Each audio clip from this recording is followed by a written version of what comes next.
नमस्कार, आप सभी का स्वागत है आपकी अपने ऑनलाइन क्लासेस में। मैं दिलीप ग्रासिया। हम एक टॉपिक पढ़ रहे थे द्विघात समीकरण यानी कि क्वाड्रेटिक इक्वेशन के बारे में पढ़ रहे थे और उसकी एक क्लास हमने देखी थी और उसमें ये समझा था कि द्विघात समीकरण क्या होता है। तो हमने देखा था वहाँ पर कि द्विघात समीकरण का व्यापक रूप जो होता है वो ax square plus B x plus C बराबर 0 होता है। यहाँ पर कभी भी a 0 नहीं होगा। क्यों नहीं होगा? क्योंकि अगर a 0 हो गया तो वो द्विघात समीकरण नहीं कहलाएगी और वो रैखिक समीकरण बन जाएगी। तो ये हमने समझा था और उसके कुछ प्रश्नों की चर्चा करी थी, मूल किस प्रकार से निकालते हैं। तो द्विघात समीकरण क्योंकि x की 2 घात है इसलिए इसके मूल भी 2 निकल के आएंगे। जो मूल निकालने की 3 अलग अलग विधियां हैं उसको हमने देखा था कि श्रीधराचार्य विधि है, पूर्ण वर्ग विधि है और गुणनखंड विधि है। और उसमें श्रीधराचार्य विधि हमने देखी थी। तो एक बार चर्चा कर ले हमने क्या क्या देखा था। सबसे पहले हमने देखा था कि द्विघात समीकरण का मानक रूप क्या होता है, x square plus B x plus में सी देखा था। उसके बाद में हमने बात करी थी कि भाई चर राशि x की 2 घात है तो इस कारण से x के कितने 2 मान निकल के आएंगे। हमने पहले मान को हमने अल्फा कहा था और दूसरे मान को हमने कहा था बीटा कहा था। ठीक है, चलिएगा फिर हम बात करते हैं यहाँ पर कि अगर समीकरण के 2 मूल दे रखे हैं, समीकरण के 2 मूल दे रखे हैं अल्फा और बीटा, तो समीकरण का निर्माण कैसे करेंगे। तो आपको बताया था कि अल्फा बीटा दिए गए हैं, समीकरण का निर्माण किस प्रकार से होगा। तो एक्स स्क्वायर माइनस में alpha plus beta x plus में अल्फा इंटू बीटा कर लेंगे तो ये आपके पास में समीकरण का निर्माण हो जाएगा। कौन से समीकरण का? तो द्विघात यानी कि क्वाड्रेटिक इक्वेशन का निर्माण हो जाएगा। उसके बाद में हमने बात करी थी, अगर आप देखेंगे तो, कि ये समीकरण को मतलब मूल को किस प्रकार से दे रखे हैं तो समीकरण किस प्रकार से बनाते हैं ये हमने बात करी थी। ठीक है, उसके बाद में हमारे पास में ये तो एग्जाम्पल देखे थे। उसके बाद में एक विधि देखी थी हमने, श्रीधराचार्य विधि। कौन सी विधि देखी थी? श्रीधराचार्य विधि देखी थी। और उसमें x के मान निकालने का क्या तरीका है? तो माइनस बी प्लस माइनस में अंडर रूट का बी स्क्वायर माइनस में 4ac अपन में 2a, ये हमने देखा। ठीक है, उसके बाद में हम बात करें तो भाई इसके 2-4 मूलों को हमने निकालना देखा था। और उसके बाद में लास्ट हमने देखा था कि मूलों की प्रकृति किस प्रकार से होगी। मूलों की प्रकृति का मतलब क्या हो गया कि मूल क्या वास्तविक मूल है या क्या मूल काल्पनिक मूल है या एक जैसे हैं या अलग अलग, इसी को कहते हैं मूलों की प्रकृति। और इसमें हमने 3 केस देखे थे। पहले केस में ये कि डी यानी कि डिस्क्रिमिनेंट कहते हैं हम लोग, या विवेचर या विविक्त कर कहते हैं। अगर डी का मान 0 से बड़ा है तो वास्तविक होगा, अगर 0 है तो समान, वास्तविक तो रहेंगे लेकिन क्या रहेंगे, मूल समान रहेंगे। और 0 से छोटा है डी का मान तो काल्पनिक हो जाएंगे क्योंकि इमेज नहीं बनेगा और मूल दोनों के दोनों क्या बनेंगे, अलग अलग होंगे। तो ये हमने देखा था, इसके एग्जाम्पल हमने नहीं देखेंगे। तो अब तक हमने ये सब चीजें देख रखी है एक क्लास में। उम्मीद करता हूँ आपने पिछली क्लास देख ली होगी और नोट्स बना लिए होंगे। तो आगे क्लास में जाने से पहले अगर आप इस चैनल पर नए हो और पहली बार हो तो चैनल को सब्सक्राइब जरूर से कीजिएगा, क्योंकि आपको एक अच्छा कंटेंट फ्री ऑफ कॉस्ट में, है ना, जो लोग यूट्यूब पर देख रहे हैं आपको देखने को मिलने वाला है। ठीक है, चलिएगा तो क्लास की शुरुआत करते हैं और हम आगे बढ़ते हैं आज के प्रश्नों की ओर।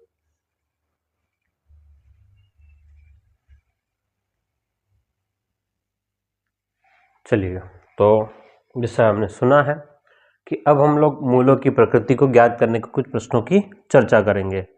तो क्वेश्चन लिखिएगा, निम्न समीकरणों में, या ऐसा लिखिएगा, निम्न द्विघात समीकरणों, निम्न द्विघात समीकरणों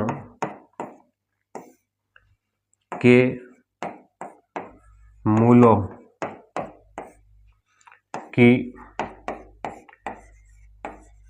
प्रकृति ज्ञात करो। ठीक है, ये प्रश्न आपके सामने भाई 2-4 प्रश्न देखते हैं भाई। ये 2 द्विघात समीकरण रहेंगी, उसके मूल किस प्रकार से होने वाले हैं। और उसमें हम लोग पहला प्रश्न अगर बात करें तो पहले प्रश्न की चर्चा करें अगर, तो क्वेश्चन पहला देखिएगा, आपको क्वेश्चन लिखिएगा और उसमें 2x square plus 3x plus 4 बराबर 0, 2x square plus 3x plus 4 बराबर 0। आपको ये पता करना है कि ये जो द्विघात समीकरण है इसका मूल किस प्रकार से होंगे, क्या मूल वास्तविक होंगे, क्या मूल काल्पनिक होंगे, या क्या मूल अलग अलग होंगे। ठीक है, ये आपके पास में द्विघात समीकरण है। एक बार आप क्या कीजिएगा, वीडियो को पॉज कीजिएगा और इसको सॉल्व करने की कोशिश करो। ठीक है, हाँ, अगर हम चर्चा करें, ध्यान देखना कि सोल्व कैसे करेंगे कि भाई मूल की प्रकृति, तो हमें पहले क्या करना पड़ेगा, कंपैरिजन करना पड़ेगा, तुलना करनी पड़ेगी। बोलो क्या करना पड़ेगा, तुलना। तो हम जानते हैं कि भाई इसका मानक समीकरण जो होता है वो क्या होता है कि ए एक्स स्क्वायर प्लस में बी एक्स प्लस में सी बराबर 0। ये एक व्यापक रूप है या एक मानक समीकरण है ना, मतलब एक जनरल फॉर्म में है A X square plus B x plus C. अगर दोनों की तुलना कर लें, तुलना करें, दोनों को कंपैरिजन करें कि भाई दोनों में क्या क्या समानता है, तो हम लोग उसको बोलते हैं तुलना। अगर की जाए, अगर हम तुलना करें दोनों की, तो हमें दिखाई देगा, क्या दिखाई देगा कि जैसे 2x स्क्वायर है और यहाँ पर ए एक्स स्क्वायर है, तो एक्स स्क्वायर के साथ में क्या है, यहाँ पर a है और यहाँ पर 2 है, यानी कि a बराबर तो 2 है आपका, तो a बराबर आपका हो गया है 2। वैसे ही b बराबर यहाँ पर है 3, b बराबर है 3, और नोटिस करेंगे तो c बराबर है आपके पास में 4। क्लियर है, तो a b c की वैल्यू आ गई और हमें यहाँ से d निकालना होता है। बोलो क्या है, d का मान निकालना होता है। हम d को चेक करेंगे कि भाई d क्या है, तो d बराबर होता है बी स्क्वायर माइनस का 4ac। मूल क्या है नहीं पता करना, केवल उसकी मूलों की प्रकृति कैसी होगी। तो डी स्क्वायर बराबर क्या होता है 4ac। अगर हम फॉर्मूले पे जाए तो इस फॉर्मूले को अगर यूज करें तो यहाँ से बी स्क्वायर, तो बी है हमारे पास में 3 का वर्ग माइनस में 4 इंटू ए, 2 इंटू में सी 4। तो आप देखेंगे कि 9 माइनस में 4 दूनी 8 और 8 चौका 32। तो जो भी आंसर आएगा वो माइनस में आने वाला है ना, जो भी आएगा वो क्या आएगा, माइनस में, और माइनस का कितना आने वाला है 23। तो इसका क्या मतलब हुआ कि d जो है वो छोटा है 0 से। क्या हो गया, अतः हम लोग कहेंगे कि d जो है विविक्त कर है या विवेचक जो है वो 0 से छोटा है। क्यों, क्योंकि माइनस का 23 आ गया है, तो 0 से क्या हो गया, छोटा। अगर 0 से छोटा है तो मूल क्या होंगे, काल्पनिक होंगे। मूल क्या होंगे, तो काल्पनिक होंगे, और क्या होंगे, तो अलग अलग होंगे, काल्पनिक और अलग अलग। ठीक है, लिख लीजिएगा इसको, मूल काल्पनिक और अलग अलग होंगे आपके, है ना।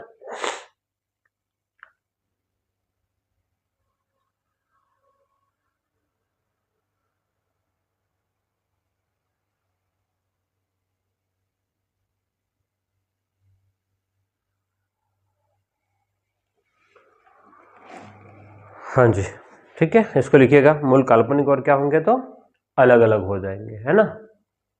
चलिएगा, बहुत बढ़िया, आगे बढ़ते हैं अगले प्रश्न की ओर। लिख लो इसको जल्दी से।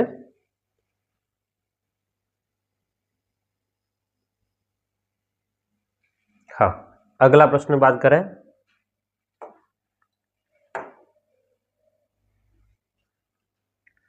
सेकंड क्वेश्चन की बात करें तो 5y स्क्वायर प्लस में 12y माइनस में 9 बराबर 0, ये समीकरण है और इसके मूलों की प्रकृति आपको निकालनी है। भाई ये जो समीकरण है इसका मूल किस प्रकार है, यानी कि मूलों की प्रकृति निकालनी है। ठीक है, हम लोग क्या बात कर रहे हैं, हम लोग यहाँ पर हमें क्या निकालना है, तो मूलों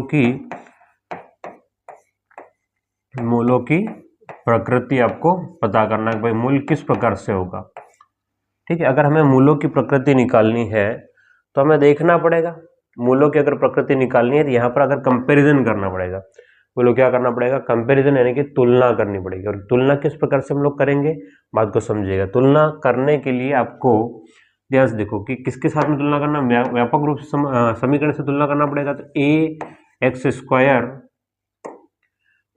एक्स स्क्वायर प्लस में बी एक्स प्लस सी बराबर 0 के साथ में अगर हम लोग तुलना करें, A X square plus B x plus C बराबर 0 के साथ में तुलना करें, तो यहाँ पर आपके पास में ए बराबर आपको नजर आएगा, ए बराबर क्या आ जाएगा, तो 5 आ जाएगा, बी बराबर आ जाएगा 12 और सी बराबर आएगा आपका -9।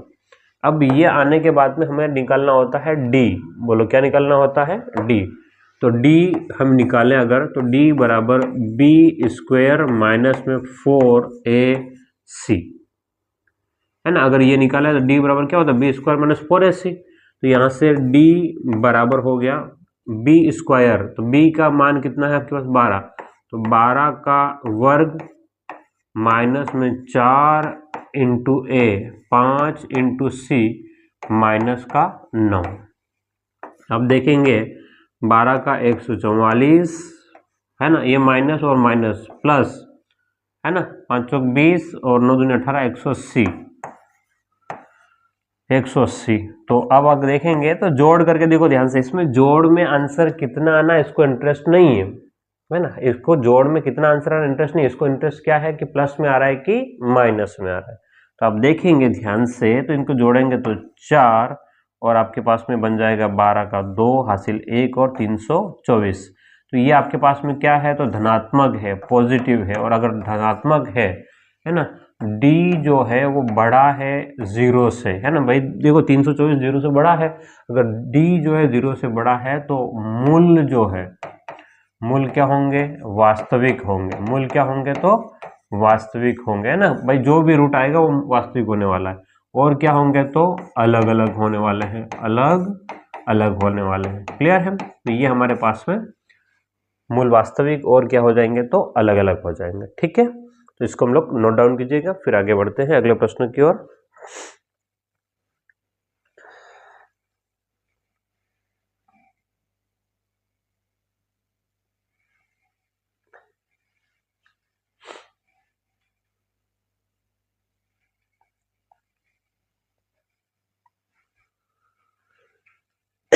सॉरी,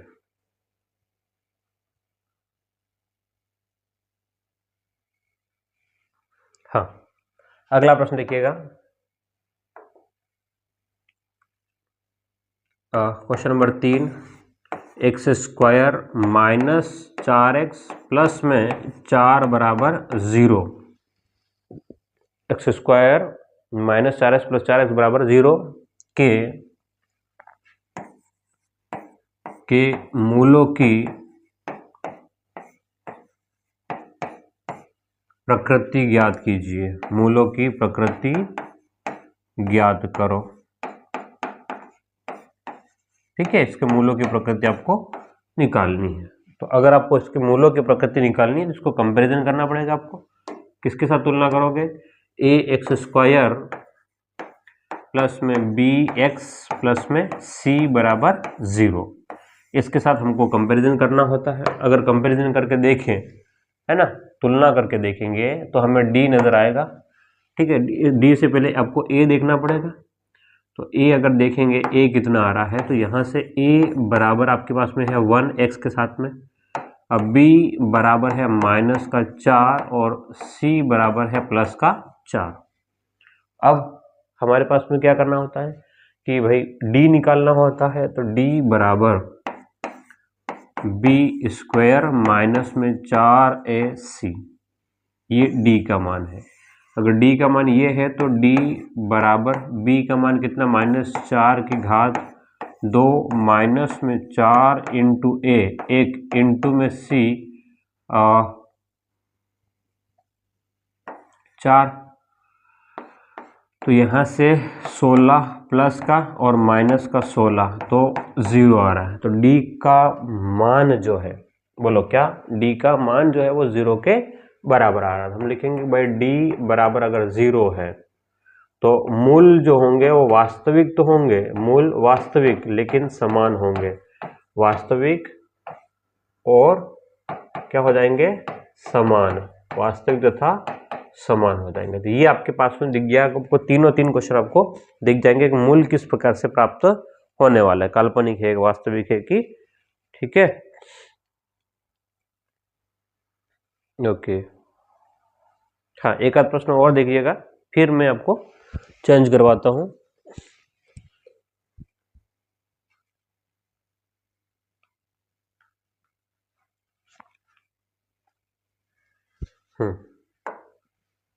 चलेगा।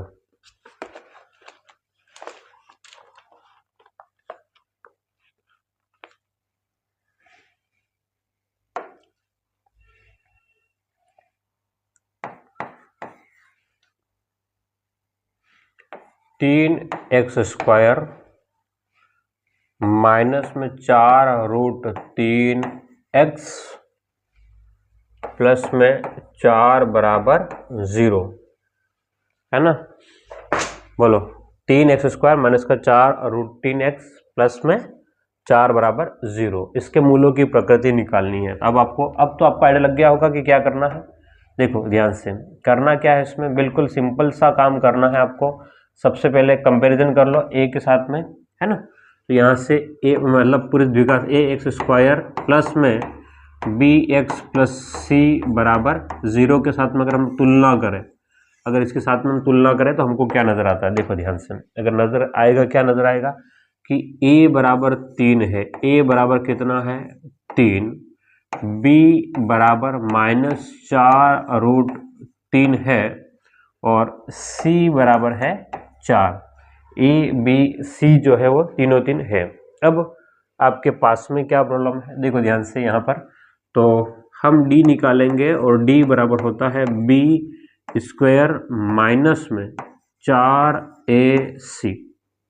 तो अगर हम d को देखें तो b कितना है, तो माइनस का 4√3 का होल स्क्वायर माइनस में 4 इंटू a कितना है 3, c कितना है तो 4, तो 4√3 का स्क्वायर करेंगे। देखो ध्यान से, तो -4√3 इंटू में -4√3, ठीक है, और माइनस में 16 इंटू 3, ठीक है। तो यहाँ से माइनस माइनस प्लस हो गया और 16 इंटू में, ध्यान देखना इधर, 16 इंटू में √3 3, माइनस में 16 इंटू 3।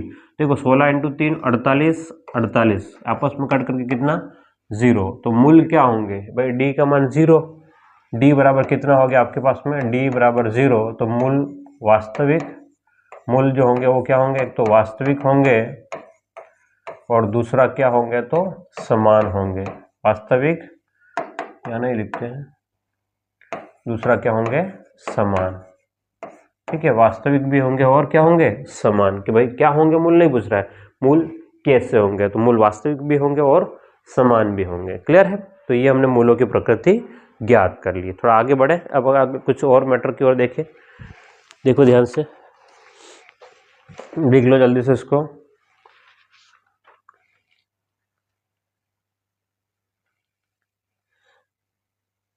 हाँ, अब कुछ और चीजों को देखते हैं। हाँ, लिखिएगा क्वेश्चन, मतलब अगला टाइप में नेक्स्ट टाइप के प्रश्नों की बात कर लेते हैं, ठीक है। ऑब्जेक्टिव प्रश्न हम बाद में देखेंगे, एक बार थ्योरी समझ लो कि थ्योरी का क्या कंसेप्ट कहता है, ठीक है, फिर ऑब्जेक्टिव प्रश्नों की चर्चा करेंगे। एक क्वेश्चन है, k का मान ज्ञात करो, k का मान ज्ञात करो, k का मान ज्ञात करो जब, k के मान ज्ञात करो जब द्विघात समीकरण, द्विघात समीकरण पहले होना चाहिए मेरे हिसाब से, थोड़ा सा इसको एडजस्ट कर लीजिएगा।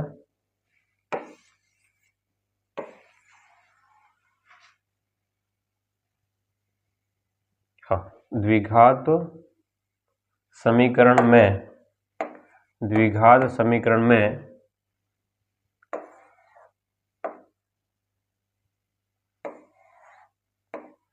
द्विघात समीकरण में k का मान ज्ञात करो जब मूल वास्तविक, जब मूल वास्तविक तथा समान है, जब मूल क्या है वास्तविक तथा समान है। अब बस आपको क्या करना है कि कोई द्विघात समीकरण होगी, उसके आपको क्या निकालना है, मूल निकालना है, मतलब k का मान निकालना है जब मूल क्या होंगे वास्तविक और समान होंगे। तो उसमें एक पहला समीकरण लिखिएगा के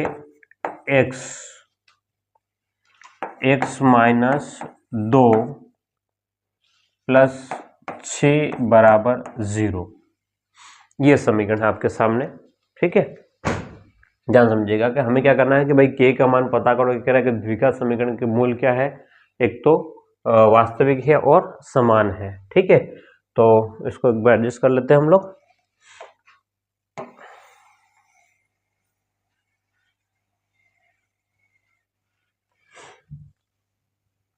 हाँ,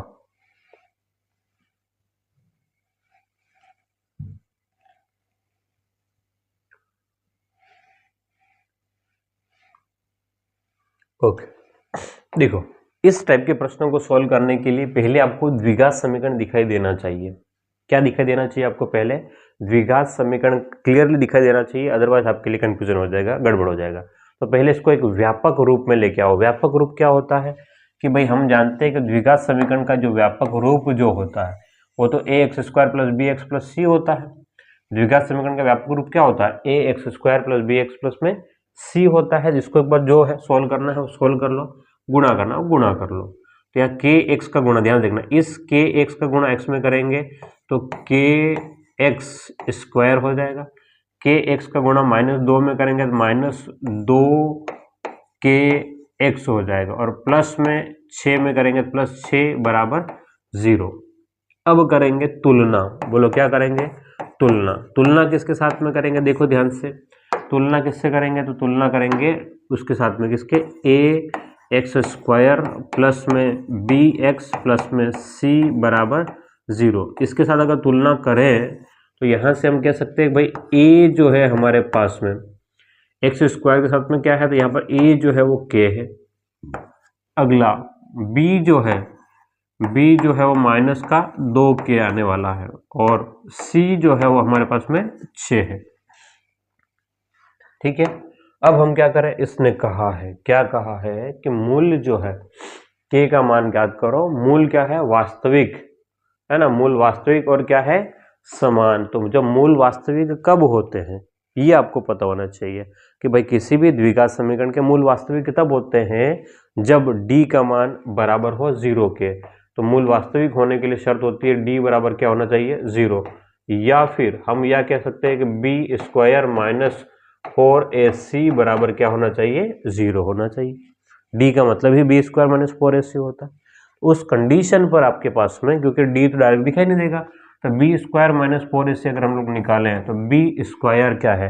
तो b जो है हमारे पास में माइनस का 2k है, तो -2k का होल स्क्वायर माइनस में 4 इंटू ए कितना है आपके पास में? k।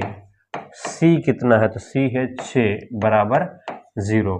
तो -2k का होल स्क्वायर हो जाएगा -2 इंटू -2 4k स्क्वायर माइनस में, ध्यान दीजिएगा, 6 चौक 24k, तो 24k बराबर 0।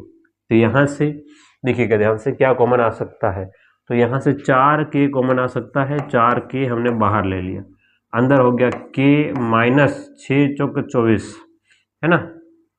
4 और k दोनों तो 6 बार हो जाएगा, k माइनस 6 बराबर 0। इसका क्या मतलब है? या तो 4k जो है वो 0 के बराबर होगा, या फिर k माइनस 6 है वो 0 के बराबर होगा। दोनों तो हो नहीं सकते, है ना। ऐसा नहीं कि 4 भी 0 के बराबर होगा, केवल क्या होगा? k। तो k का मान, या तो k का मान क्या होगा? 0 होगा, या फिर k बराबर कितना हो जाएगा? 6। और k का मान 0 इसलिए नहीं होगा, ध्यान सुनना, हमने परिभाषा में पढ़ा है कि k का मान 0 कभी भी हो नहीं सकता।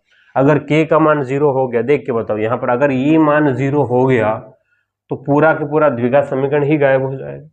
पूरा पूरा क्या हो जाएगा? द्विघात समीकरण गायब हो जाएगा। इसलिए k बराबर 0 ना होकर के k बराबर कितना होगा? 6 होगा। तो ऑप्शन में दे सकता था, ऑप्शन में भाई इस समीकरण के लिए k का मान क्या होगा, ठीक है। हमने इसको समझा है कि पूरे प्रश्नों को सॉल्व किस प्रकार से कर सकते हैं। लिखिएगा इसको, फिर आगे बढ़ते हैं, एक दो प्रश्न और देखते हैं इसमें।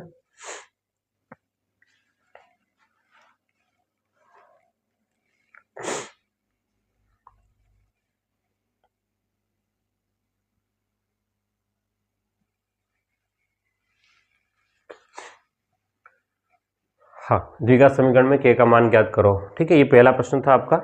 अगले प्रश्न की ओर बढ़ते हैं हम लोग। 2-4 प्रश्नों की चर्चा कर लेंगे ताकि आपके सामने और बहुत अच्छे से क्लियर आपको समझ में आ जाए। हाँ, अगले प्रश्न की बात करें, अगले 2 प्रश्न भी हम लोग साथ ही साथ लिख दें। सेकंड क्वेश्चन इसमें के का ही मान निकालना है, तो पिंक कलर का है आ जाता है। तो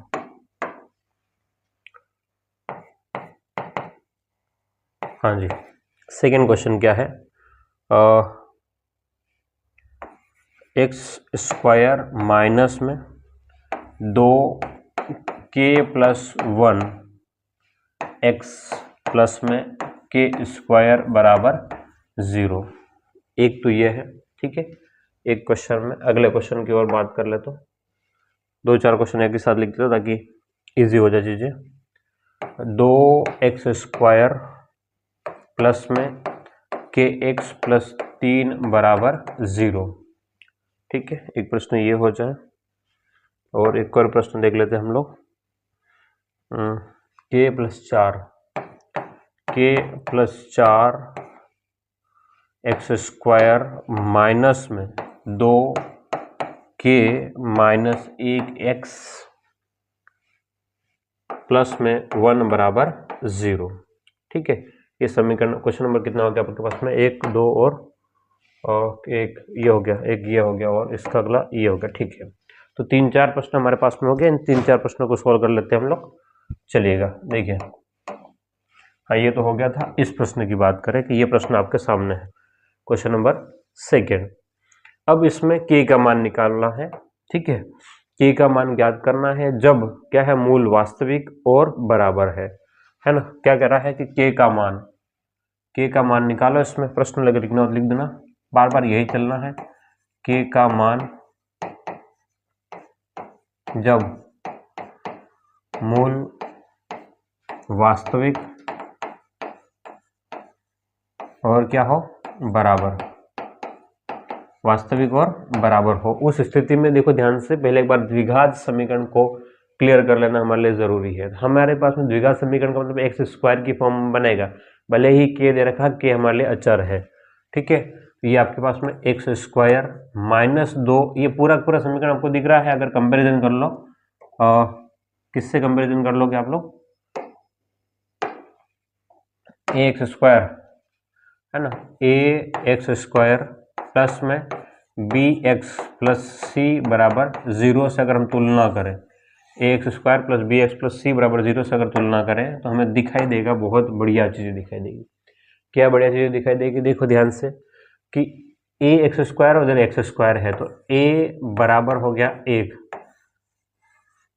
है ना, b बराबर, a बराबर तो 1 हो गया, b बराबर क्या हो जाएगा, माइनस में 2k+1, माइनस में 2k+1 b, और आपके पास में c बराबर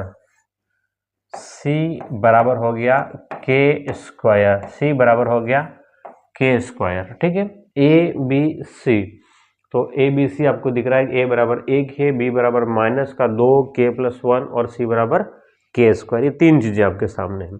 अब आपको क्या करना है इसमें, इसके, क्योंकि इसने कहा कि जब मूल क्या है, वास्तविक भी है और बराबर है, तो मूल वास्तविक और बराबर कब होते हैं, जब d का मान क्या हो जाए, 0 हो जाए। जब d का मान क्या हो जाएगा, 0 हो जाएगा, तो मूल वास्तविक भी हो जाएंगे और बराबर भी होंगे। तो हम क्या करते हैं कि d बराबर b² माइनस 4ac जो है वो किसके बराबर होना चाहिए, 0 के बराबर होना चाहिए। अब उस कंडीशन पर अगर 0 के बराबर है तो इन सब के मान रख दे हम लोग। b² का मान कितना है ना, अगर b की मान की बात करें तो माइनस का 2k+1, minus 2k+1, minus 2k+1 का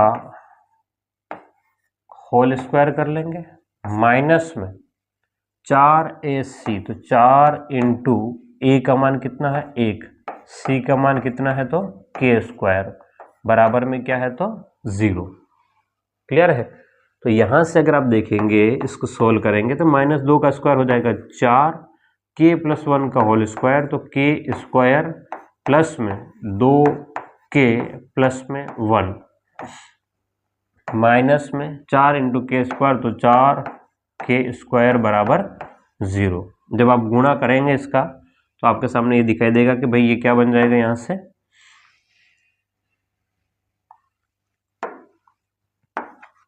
4k square plus 8k plus में 4 माइनस 4k स्क्वायर बराबर 0। तो 4k square, 4k square cut गया तो बचा क्या 8k प्लस में 4, है ना। तो 8k प्लस में 4 बराबर 0।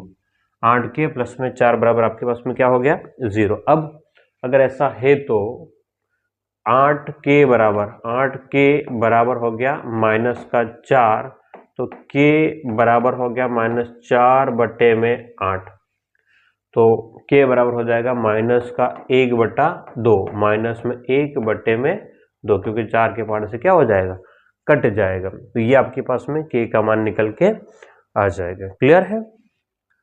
चलो तो उसको लिख लीजिएगा, फिर आगे बढ़ते हैं थोड़ा।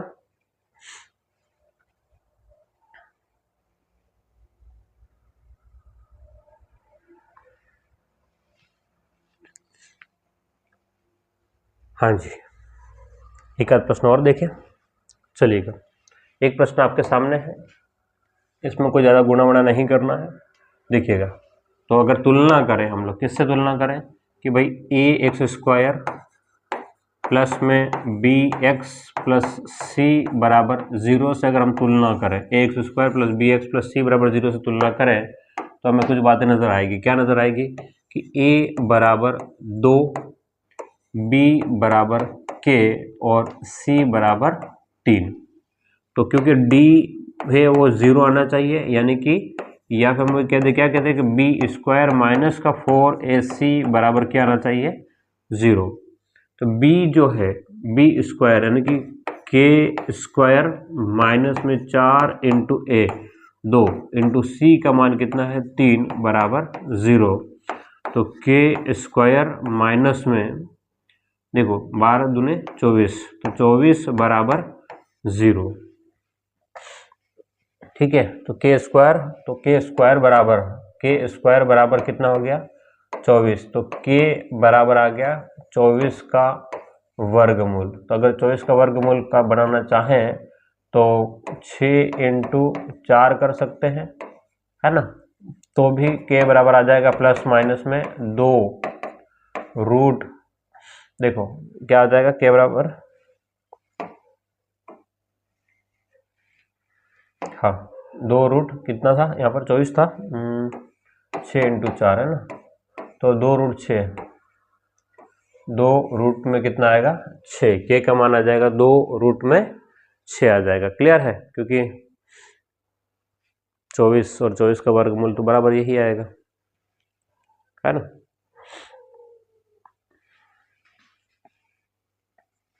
हाँ, एक और प्रश्न की बात कर ले।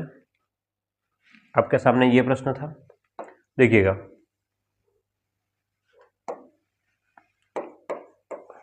हम ये द्विघात समीकरण आप ध्यान से नोटिस करेंगे तो ये एक प्रकार के द्विघात समीकरण है।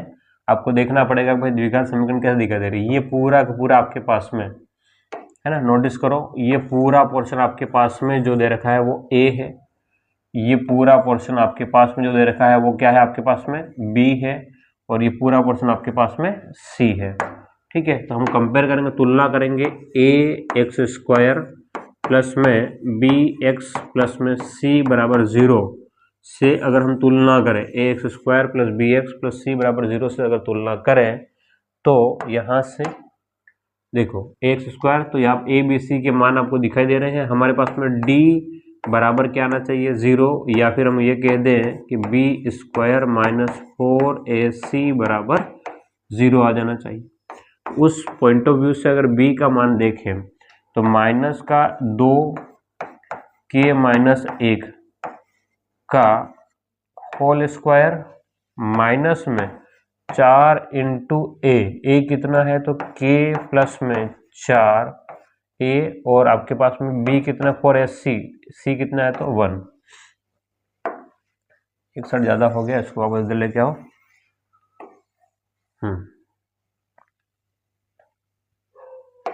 चलो अब सोल्व करें तो इसको स्क्वायर करें। अगर स्क्वायर करें तो ध्यान देखिएगा, -2 का स्क्वायर कितना बन जाएगा, तो 4 बन जाएगा। -2 का स्क्वायर जो है ना, यही देख लीजिएगा एक बार। अब -2 का स्क्वायर कितना हो जाएगा, 4, और k - 1 का होल स्क्वायर, तो k स्क्वायर माइनस में 2k प्लस में 1 माइनस में 4 इंटू के प्लस, तो 4k - 4 चौक का 16 बराबर क्या, 0। अब और गुणा कर ले इसको, तो 4k स्क्वायर माइनस में 8k प्लस में 1 माइनस 4k - 16 बराबर 0। तो यहाँ से अगर आप देखेंगे, देखो ध्यान से, यहाँ से देखेंगे तो क्या हो जाएगा कि 4k स्क्वायर माइनस और माइनस, माइनस का 12k और -15 है ना, -16 प्लस 1 तो -15 बराबर 0। ठीक है, अब आपको देखना पड़ेगा, क्या देखना पड़ेगा कि इसको सोल्व किस प्रकार से करें। तो देखो, पहले का लास्ट में गुणा करेंगे तो 15 चौक 60, भाई 4 इंटू माइनस का 15 का गुणा करें तो -60 आ रहा है। अब इस 12 के टुकड़े करना है, -60 बन जाए, जोड़ने पर 12 और ऐसा कुछ देखो, तो बोलो क्या हो जाएगा। यहाँ से 12 के टुकड़े तो 10, 2 तो होगा नहीं, 8 चौक 32 नहीं होगा, 7 5 है ना, 6 6 36, ऐसा नहीं होगा, आपको बड़ा टुकड़ा देखना पड़ेगा। बड़ा टुकड़ा में क्या हो जाएगा, देखो 15 और 8, 15 8 नहीं होगा, 15 ज़्यादा हो जाएगा। ऐसा सोचना पड़ेगा, कुछ ना कुछ तो आपको टुकड़े देखने पड़ेंगे कि क्या टुकड़े हो सकते हैं। ठीक है, चलिएगा, तो यहाँ एक जगह गड़बड़ कर रहे हैं हम लोग, देखिए नोटिस कीजिएगा थोड़ा सा। 4 का गुणा हो जाएगा यहाँ पर, है ना, मतलब इसका 4 का गुणा, एक मिनट लाइट का इश्यू हो गया थोड़ा सा,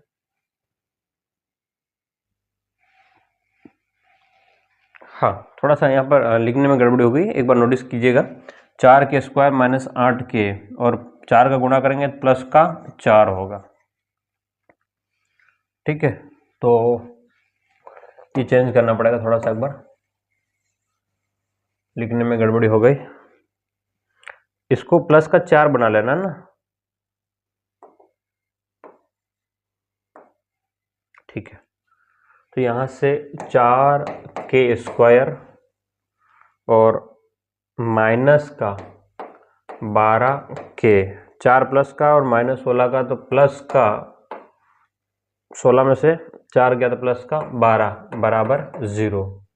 तो 4 बाहर निकाल लेंगे, अगर 4 कॉमन ले लें तो k स्क्वायर माइनस में आपके पास में बन जाएगा ये 4 तिया 12 और 4 तिया 12 बराबर 0। तो यहाँ से ये तो 0 होगा नहीं, तो इन दोनों का गुणा करके देख लो, k का गुणा 3 में करेंगे, तो k का गुणा 3 में करेंगे 3, तो 3 के टुकड़े गुणा करने पर 3 होना चाहिए और जोड़ने और घटाने पर भी 3 होना चाहिए। ये तो क्वेश्चन में ही मिस्टेक लग रही है मुझे, कहीं क्वेश्चन में ही कुछ न कुछ गड़बड़ लग रही है। फिर भी हम श्रीधराचार्य विधि लगा सकते हैं यहाँ से, अगर ऐसा कुछ है तो, है ना, कि माइनस का b plus minus under root का b स्क्वायर माइनस का 4ac अपॉन में 2a, अगर आप ट्राई करना चाहें तो कर सकते हैं। फिर भी मैं एक बार चेक कर लूँ इसको, है ना, क्योंकि ज़रूरी ये है कि चेक करना बहुत ज़रूरी है। एक मिनट, है ना, हाँ मुझे लगता है कि हमने क्वेश्चन ही गलत लिखा है, k प्लस 4 नहीं होगा, k प्लस 1 था वहाँ पर, पिछला क्वेश्चन लिखने में ही गड़बड़ी हो गई है। तो k प्लस 4 के हिसाब से जब हमने सॉल्व किया है तो अब उसी हिसाब से करना पड़ेगा। बाकी यहाँ पर आपके पास में क्या था, k प्लस 1 था, k प्लस 1 था, उसके हिसाब से पूरा क्वेश्चन दे रखा था, अपन ने k प्लस 4 कर दिया, अब उसके अकॉर्डिंग क्वेश्चन होगा। तो यहाँ पर श्रीधराचार्य विधि लगेगी।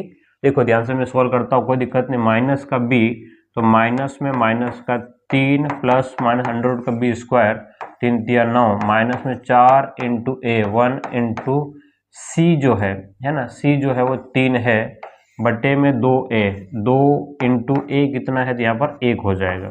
सोल्व करेंगे तो 3 प्लस माइनस 9 और ये पूरा के पूरा काल्पनिक बन जाएगा। ये पूरा पूरा क्या बन जाएगा, 4 3 12, तो माइनस का 3 का रूट बटे में 2, और ये आंसर आपका बनेगा काल्पनिक बन जाएगा, है ना। क्वेश्चन मिसप्रिंट है, काल्पनिक बन जाएगा, ठीक है।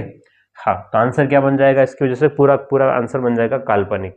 हाँ, इसी प्रश्न को मैं वापस से करवा रहा हूँ आपको, क्या कह रहा हूँ मैं, इसी प्रश्न को वापस से करवा रहा हूँ, लेकिन यहाँ चेंज करके k प्लस, यहाँ पर 4 की बजाय k माइनस का या k प्लस का 1 है। ओके, ठीक है, k प्लस का 1 है, तो मैं इसी चीज को वापस से नए पत्ते पर हम चलते हैं, ठीक है। हाँ, इस प्रश्न को करेंगे, अब ऐसा नहीं कि इसको छोड़ देंगे, ऐसा नहीं है ना, इसको बिल्कुल छोड़ करके चले जाएंगे ना, नहीं करेंगे, ऐसा नहीं, क्योंकि हमने लिखा गलत है इसलिए इसका मूल काल्पनिक बन रहा है ना। पर मैं जो आंसर आ रहा है उसको मैं चाहूंगा इस पूरे को सोल्व किया जाए, है ना। हाँ, तो एक तो यहाँ करेक्शन करना है हमको, k प्लस 4 की बजाय k प्लस में 1 है, ठीक है।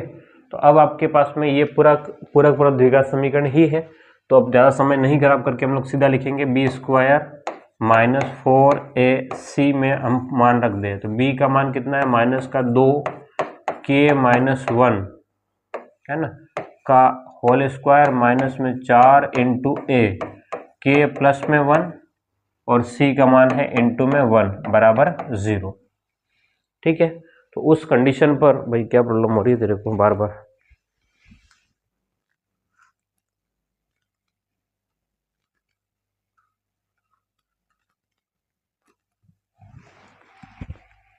हाँ, थोड़ा सा लाइट का इशू हो रहा है। तो यहाँ से आपके पास में क्या बन जाएगा, देखो, माइनस 2 का वर्ग 4, k माइनस 1, तो k स्क्वायर माइनस में 2k प्लस 1, माइनस में 4 का गुणा कर लेंगे तो 4k माइनस 4, है ना, क्योंकि एक अब मान चेंज हो गया बराबर 0। यहाँ से 4k square minus 4 दूने 8k plus में 4 माइनस में 4k माइनस 4 बराबर 0, 4 से 4 कट गया, ठीक है, 8k और माइनस 4k 12k, तो 4k स्क्वायर माइनस 12k बराबर 0। तो देखो ध्यान से कि 4k हमने बाहर ले लिया, अंदर हो गया 4 बाहर, k बाहर, तो k माइनस में 4 तिया 12, ठीक है। या तो k बराबर क्या होगा, 0 होगा, या फिर k बराबर कितना होगा, तो 3 होगा, k बराबर 0 या फिर k बराबर 3 होगा, ये आपके प्रश्न का आंसर था, ठीक है। एक गलती, ध्यान समझना, एक गलती केवल लिखने में, एक की बजाय हमने 4 लिखा और उसकी वजह से पूरा प्रश्न, है ना, ये पूरा प्रश्न आपके सामने है, पूरा प्रश्न हमने सोल्व किया, आंसर क्या बन रहा था, काल्पनिक, केवल 4 की वजह से। अब ऐसे 4 लिख दिया हमने, 4 की बजाय 1 कर लिया, पूरा क्वेश्चन हमारे पास में सोल्व होकर के k बराबर 0 या फिर 3 आंसर आ गया। तो डरना नहीं है, प्रश्न बहुत बार ऐसा होगा कि गलती से लिखा जाएगा, आंसर कुछ और आएगा, या फिर आपको दिख जाएगा, तो आपको सब चीज़ समझ में आ जाएगी। ओके, उम्मीद करता हूँ मैं आपको कंसेप्ट क्लियर हुआ होगा। फिर मिलते हैं अगली क्लास में, उम्मीद करूंगा कि मैं अगली क्लास में हमारा द्विघात समीकरण का कंसेप्ट क्लियर हो जाएगा और उसके बाद हम लोग गुणनखंड की बात करने वाले हैं। ओके, फिर मिलते हैं अगली क्लास में, थैंक यू।